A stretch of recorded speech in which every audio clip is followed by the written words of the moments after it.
last speaker I'll invite upstage is Christabel Michel.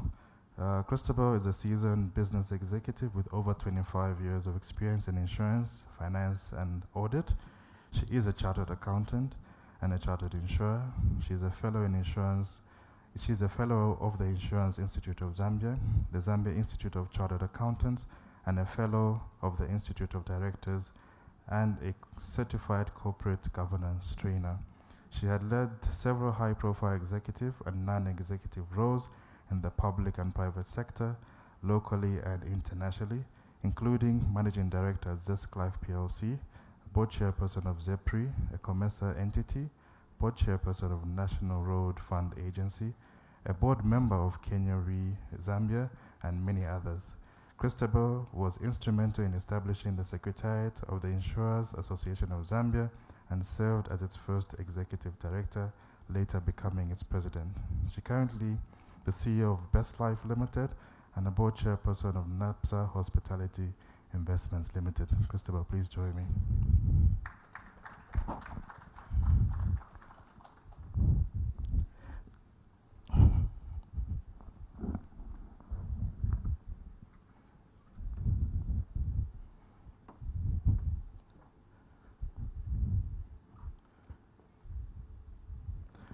Thank you very much to all of you for joining us here. I'll be using multiple devices because I think the questions I have are quite interesting. I think to set the scene, I would like to talk to our big brother. And the reason I say big brother is when you look at the statistics that we currently have in the telecom space, Airtel commands 11.5 million subscribers. Your next competitor is 6.4 million, and then obviously Zamtel with 5.2 million. Now, when you look at, and I'll move on to the mobile money space, which is quite a very interesting component. I think that is where the inclusion comes in. When you look at the mobile money transactions as at 2024, and I'll use the Bank of Zambia stats, would say it's about 500 billion. And that is only NFS.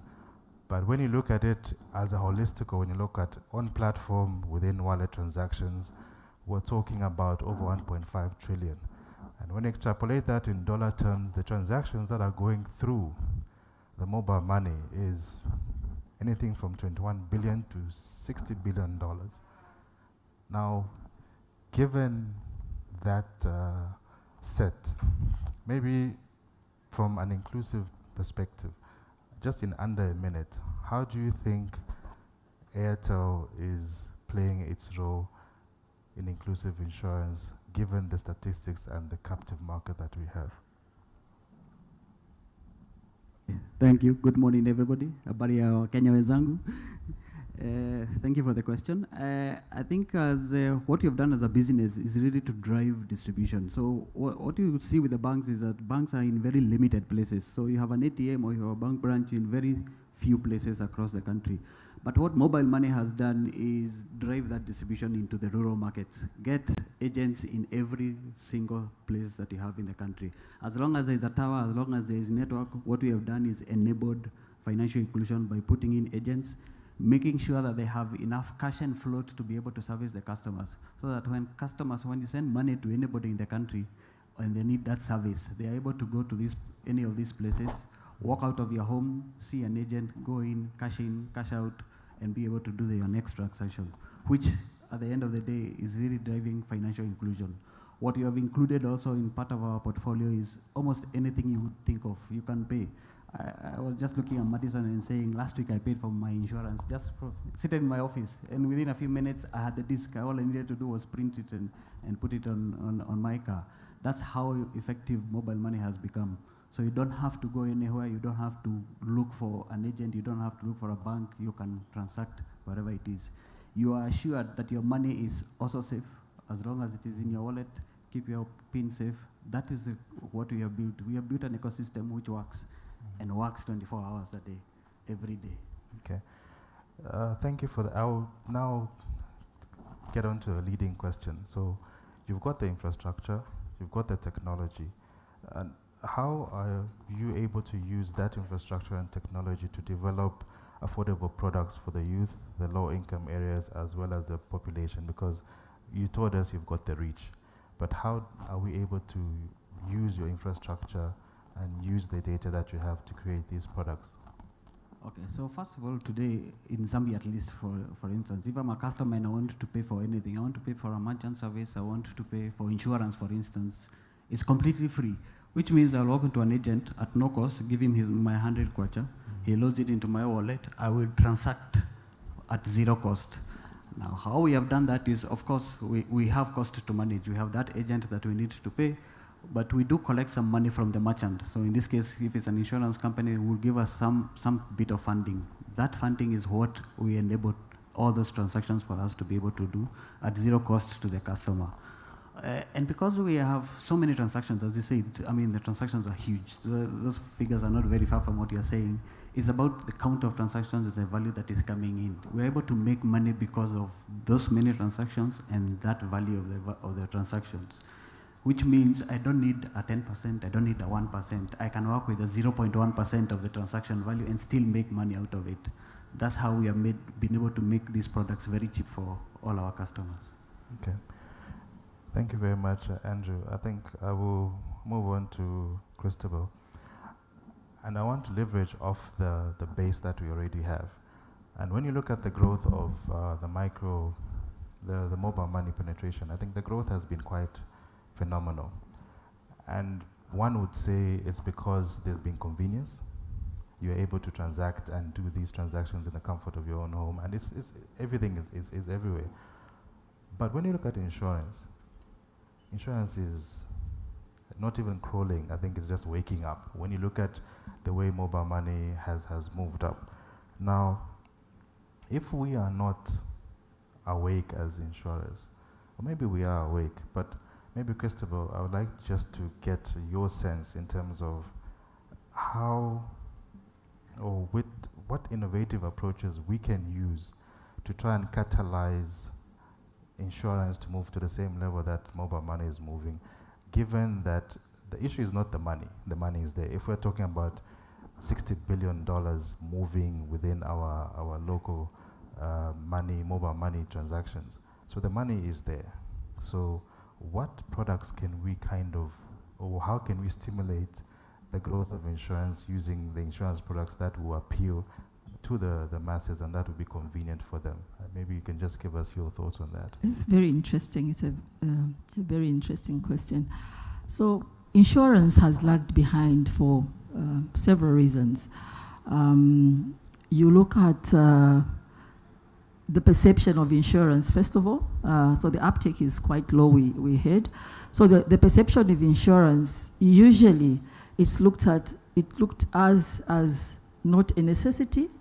Sometimes it's looked at as a luxury, like sometimes as a nice to have product. It's not being looked at as a necessity. So what we need to ask ourselves as an industry is to say, how do we move this perception of the insurance service? How do we change the mindset? And one of the things, obviously, that we need to look at is to help sensitize and make the consumers aware that insurance should be looked at as a tool to help them when they are looking at securing their financial future, for instance, or they want to build their assets, or even as an investment tool. If you are talking about sustainable financial growth, you need to look at insurance, and that is what we need to take out there. That is a message that we need to take out there. One of the reasons also is because of the low awareness, you find there's also a lot of misconception around the insurance service. People are not taking it up because they think insurers don't pay.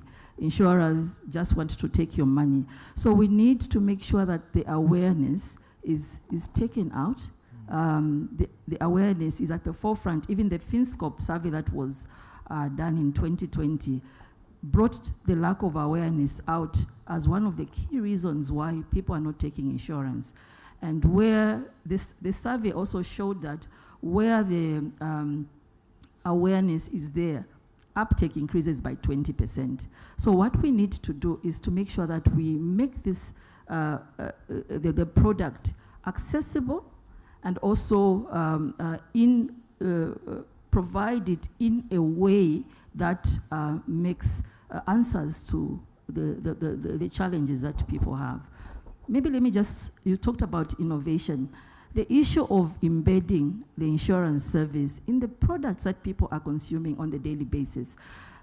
If we ride on the telcos, for example, they are buying, consumers want to communicate. They are buying their mobile data. If you embed the service there, then insurance then just becomes part of what the consumer is already getting anyway. So the aspect of embedding the insurance service, the aspect of ensuring that when we design the products, it's not, people do not feel that they are just paying, and when the insured event doesn't occur, they lose out. So there also has to be, in the design of the service, we need to look at what do we give back, so that people know that when you pay for insurance, even if you don't claim, there will be something that you get at the end of the day. So you're looking at cashbacks, you're looking at savings products which have a life component, life products that have a savings component in there. So there's a lot that we need to do as a sector to bring the insurance service up. So I'll end here for now. I've got one very controversial perception, and I think you can put it at the back of your mind. When you look at the mobile money, I don't think they advertise as much as the insurance people advertise, but people still people still use mobile money. It's like it's part of them. Why is it that for insurance it's taking a lot of awareness, and even the awareness right now is not enough? There could be something that we're not doing. There's something that we have not unlocked. If we can have so many transactions with mobile money because of the convenience. If you notice, the banks, retail has moved to the mobile money platforms. Now, if we can also move retail insurance to the mobile money platforms, but what is it that we need to unlock to ensure that we can try and get that uptake? Maybe let me just quickly say that for our colleagues in the telcos, for example, I want to communicate. I have to communicate with my mother, maybe who's outside town. If you look at the banking sector, for example, I've got a salary I've earned, I need to use the financial institution. But no one wakes up saying, today I'm going to buy a funeral policy, for example. So what we need to do as a sector is to try and sensitize. That's why the sensitization is still key for insurance, because there has to be that change in perception. We need to demonstrate, for the change in perception to happen, we need to demonstrate that insurance is not just a nice to have event. This is how it helps you acquire assets. This is how it helps protect your assets. This is how it helps you plan your financial future sustainably. So that is where the difference is with the two services. So insurance needs to become part of your day-to-day, isn't it? Maybe, Violet, I'll just come to you. I know biometric insurance is fairly, maybe new, not so new, and we've seen that the government is the one that drives these biometric insurance. And if you look at the old we call them the traditional underwriters, who want to see the cause of the claim, this is the loss that you've suffered, and I'll bring you up to the point where before you suffer the claim. Now, with biometric insurance, it's a trigger. And if you start using triggers and the coverage is quite wide, you find a lot of people are not really open to going that route. And I think Humphrey has alluded to AI helping us in terms of those. What do you think needs to be done for us to literally bring these biometric insurance to mitigate the climate change issues that we have, and also keeping in mind that most of these are driven by government? How can the insurers now start using these as their own methods of ensuring the wider population? Thank you so much. Indeed, parametric insurance is key to is one of the keys to drive the climatic related risks. And I think what I can say is that it is important that even as we design these parametric insurances, is the customer involved, okay? Because we might have this perception that this is what they need, and yet when you go on the ground, it's different. Believe me, I think there are a lot of executives here. Very few people have been in the field to talk to a farmer and find out from a farmer what risks they are exposed to. So number one key is to identify what risks are actually is a farmer exposed to. I'll give an example. Like in Zambia, you're saying the government drives the FISE program. That is very right. But we have different areas in Zambia which are divided with different climatic risks. So you find maybe the southern part of it, there's drought. Maybe you talk of another part, there's flood. But are we deliberate to design products that suit the needs of those farmers, the exposure that they're exposed to? All we do is we just come up with a product and everyone has to adapt it. So you find that we have situations where a farmer, even the basis risk is actually high, because a farmer will say, I had floods, and we cover that farmer 90% drought. So we really need to go on the ground and make sure that we identify the risks that farmers face.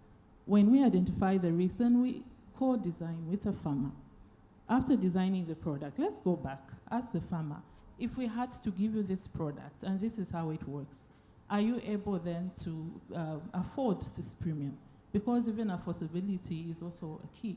But we find that in most cases, we assume farmers are not able to afford. But it's not, we usually don't give them the right product.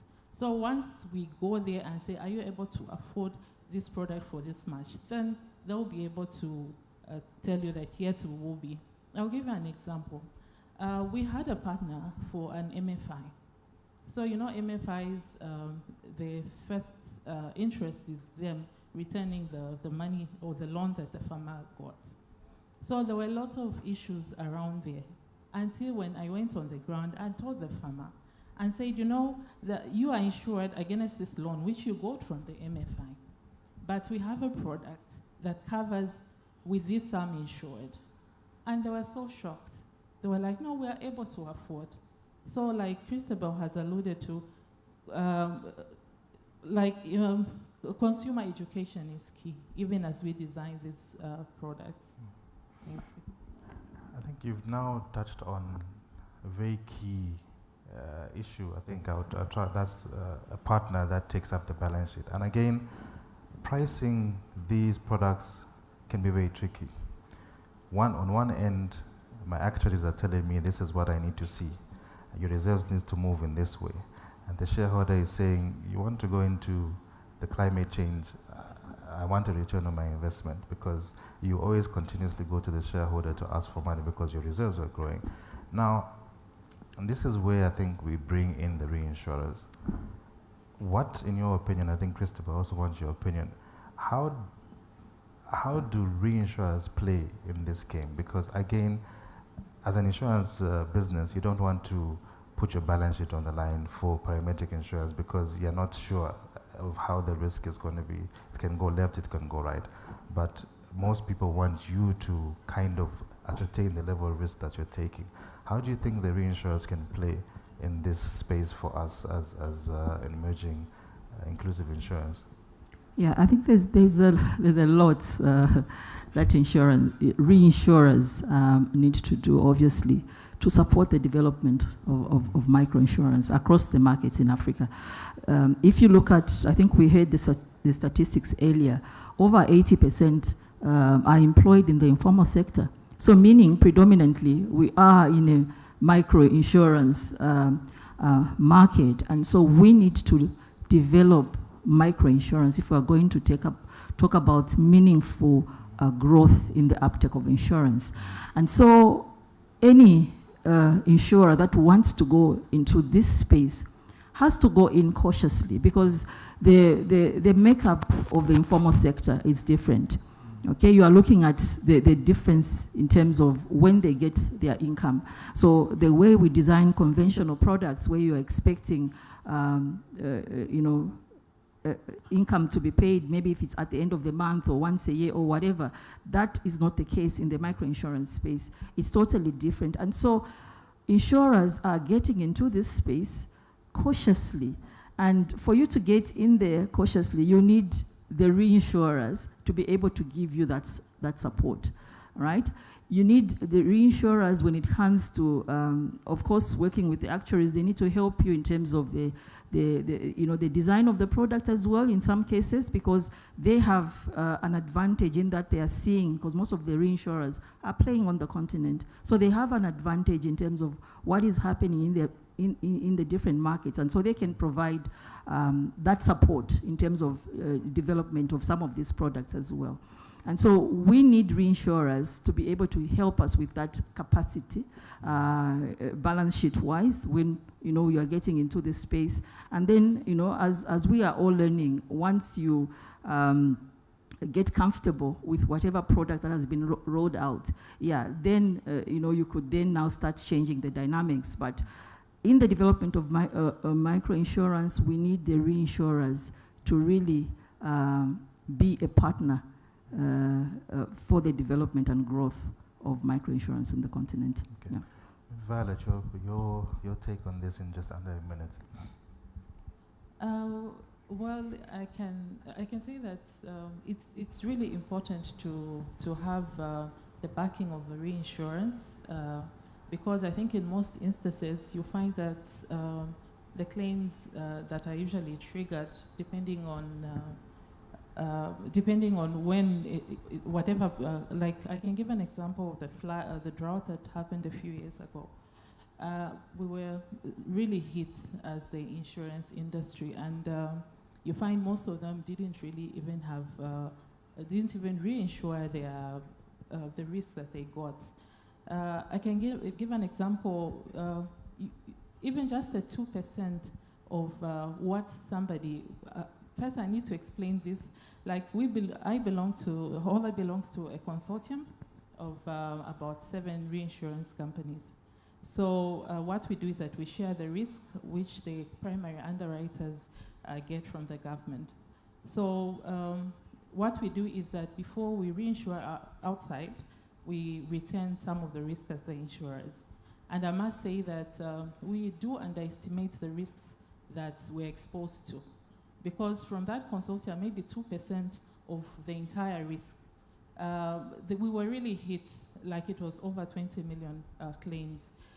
So it is really important to have reinsurance, even as we design these products, because they are experienced in other markets.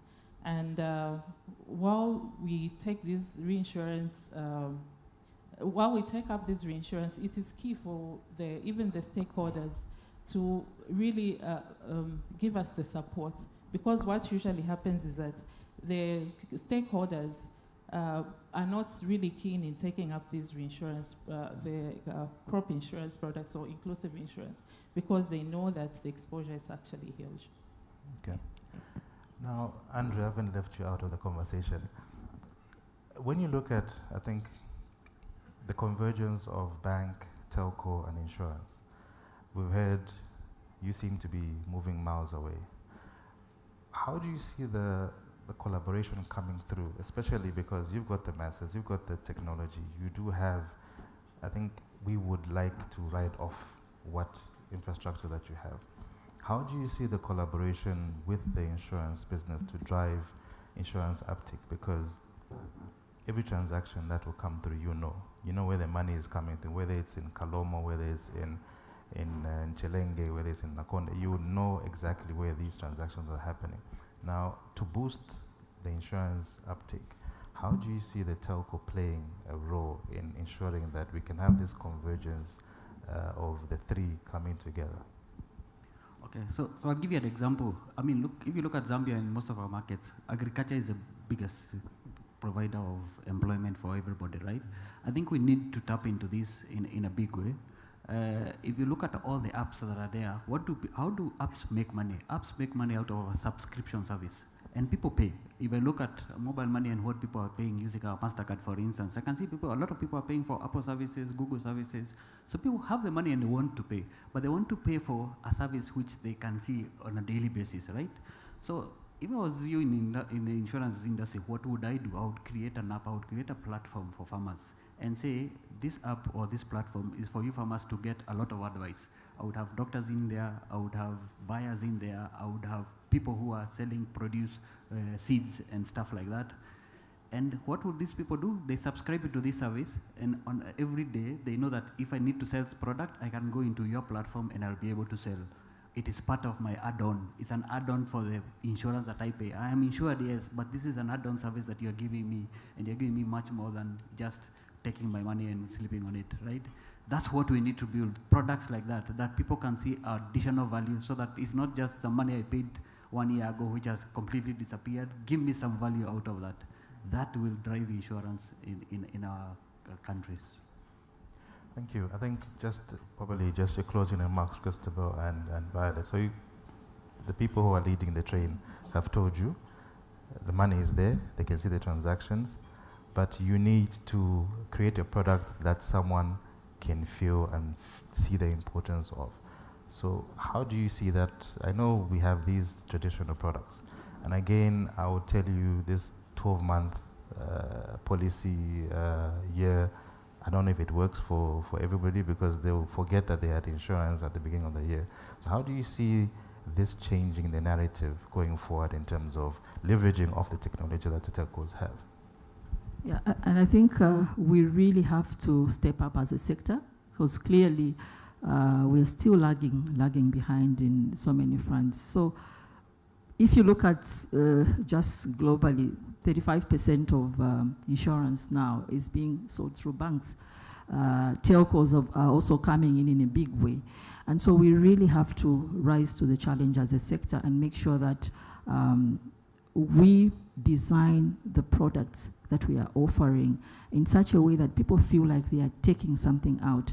I think this concept of paying premiums, and if nothing happens, then you lose your money, that is what usually makes people feel like the tangibility of the service is not there. So we need to find a way of ensuring that there is that tangibility of the service. We need to have all these, come up with value-adding services that we can add to the service. If somebody buys a medical policy, you can add on, free checkups. You can add on a few other things. Maybe throw in some wellness programs in there. If somebody insures their car, you can throw in a couple of things there. So that is the kind of add-on that we need to work on in terms of products design as a sector, and that is the only way we'll be able now to leverage on the advancement of technology,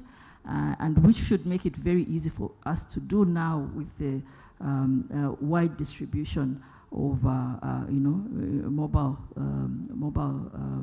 services across the country. So so there is a lot that we need to do, but I think we've seen a lot of progress. We've seen a lot of companies coming up with different innovations. I saw the CEO for CIC Kenya in the room. I think they are known for their innovation as far as the micro-insurance space is concerned. So I think platforms like this also provide an opportunity for all of us to learn and be able to see how best we can, push the sector forward. Yeah.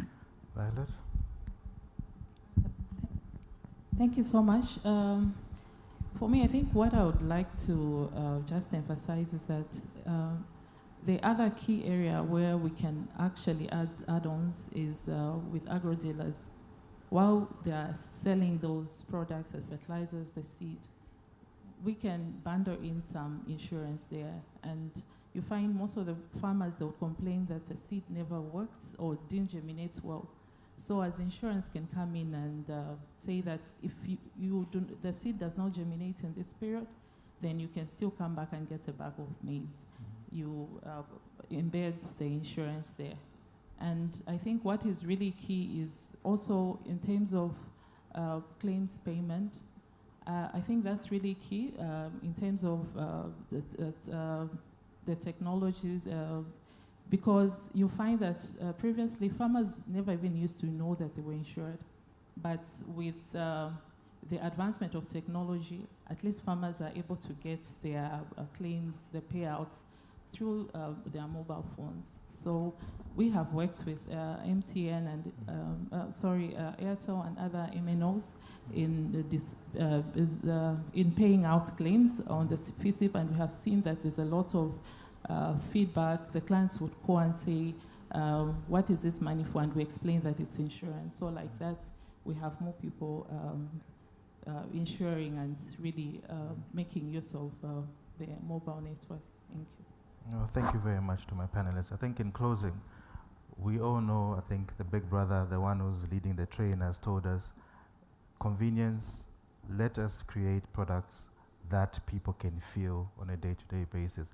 Let's run away from having policies that are 12 months. Let's have agile products that you only need a product for. If you need it for a week, get it for a week, because the technology is there. We'll be able to pay for that insurance very conveniently and effortlessly. So I think the challenge upon us is, let us leverage off the technology that is already there. I think let us not try and reinvent the wheel. Let's not try and start having these caucus meetings and saying, I want to develop a product that does X, Y, and Z. We do have the technology. We do have the infrastructure. The onus is on us to leverage off these three parties. As we come to converge, let us do this without working in silos. So I think with that, we'll end the panel discussion, and thank you for listening.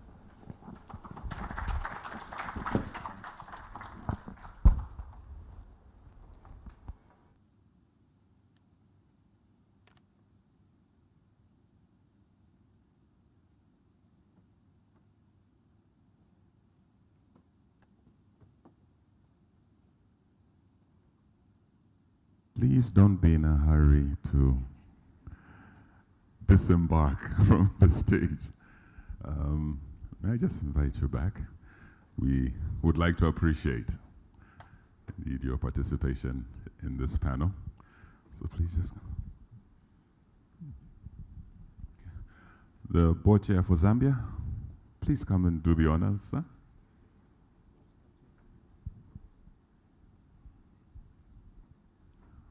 We'll start with the... Are we doing the ladies first or the men before?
Thank you very much. Thank you. So that concludes the panel discussion and the morning session for day one of our summit.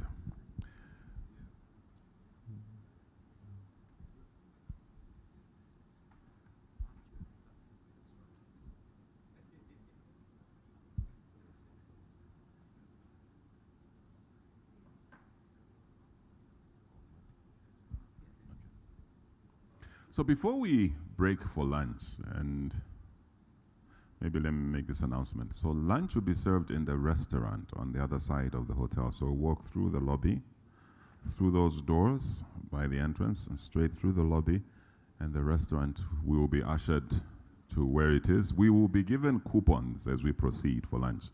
So please make sure you look out for the lady, most likely, or the person who will be giving out the coupons so that you can get yours before you proceed. But would like to have a presentation from a sponsor. I have Goldman Insurance listed here. Do we have a representative from Goldman Insurance to give the sponsor's message right now? Do we? Goldman?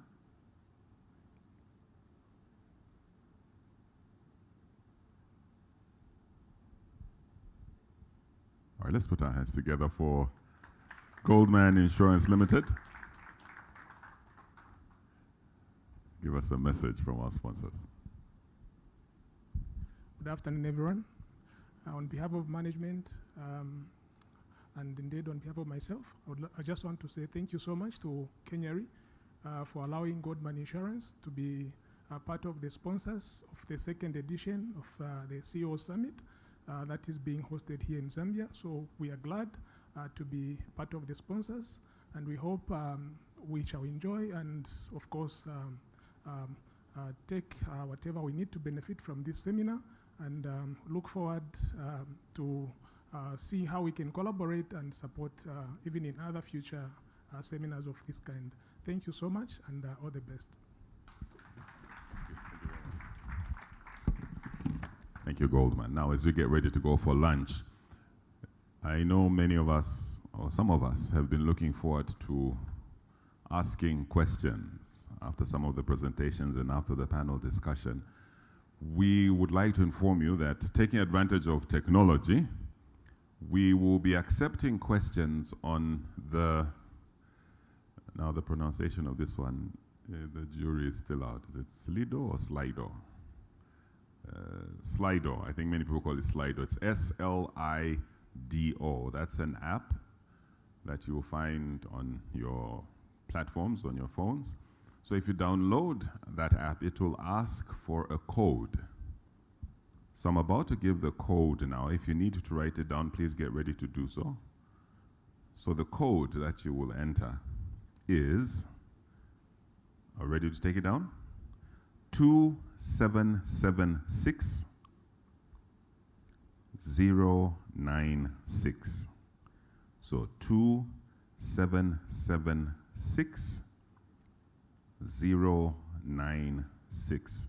So once you download Slido, and after it downloads, it gives you the option to open, and you click on open, it will ask for a code. This is the code that you enter in that window, and then thereafter you will see where you can ask your questions for any of the panels or any of the presentations. Okay, lunchtime? No? Just stay seated for a few seconds. I'll be right back.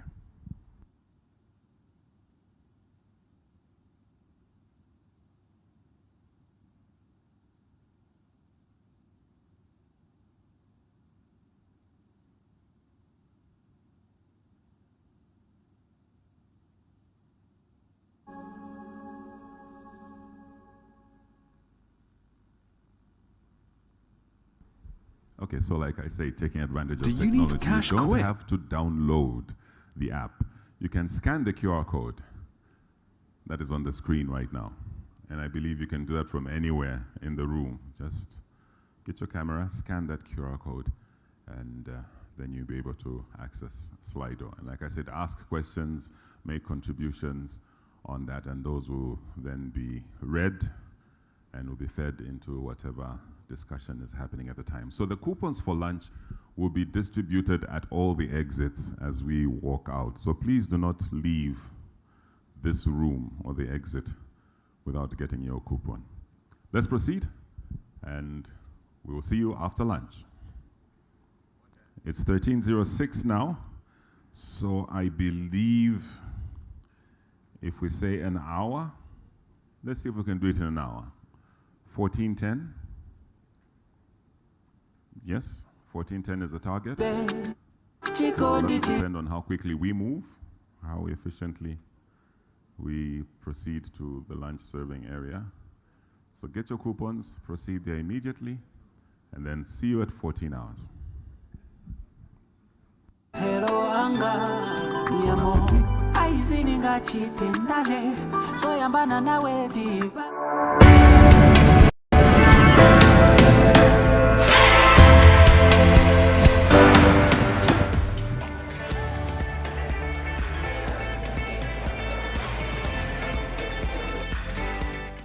Takula Delani, CEO Summit, Mozambia. Bienvenue à 6 sommets de Directeur Général à Zambie. And over the next 4 days, we are going to have intensive discussion on the nexus between insurance, banking, and telecommunications for economic development. I do hope we'll be able to share views and ideas, build collaborative partnerships.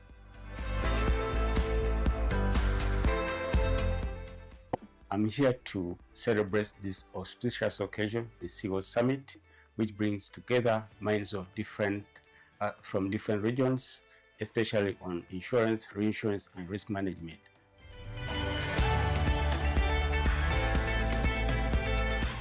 Le bureau de la Côte d'Ivoire couvre les pays d'Afrique francophone de l'Ouest et centrale.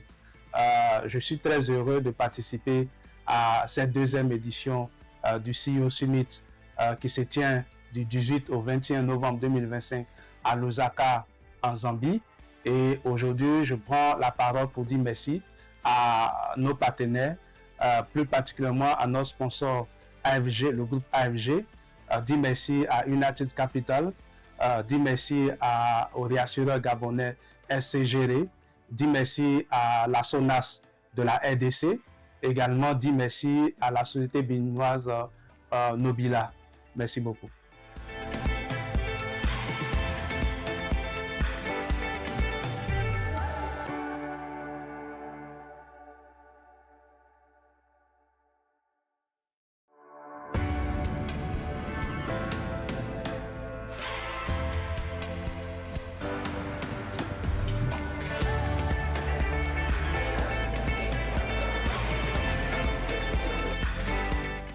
Takula Delani, CEO Summit, Mozambia.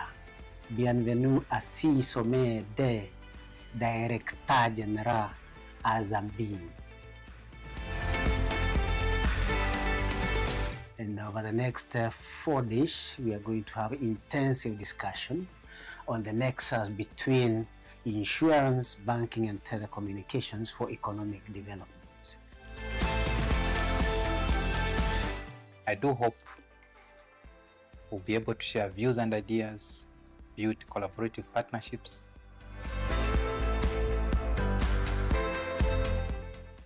I'm here to celebrate this auspicious occasion, the CEO Summit, which brings together minds of from different regions, especially on insurance, reinsurance, and risk management.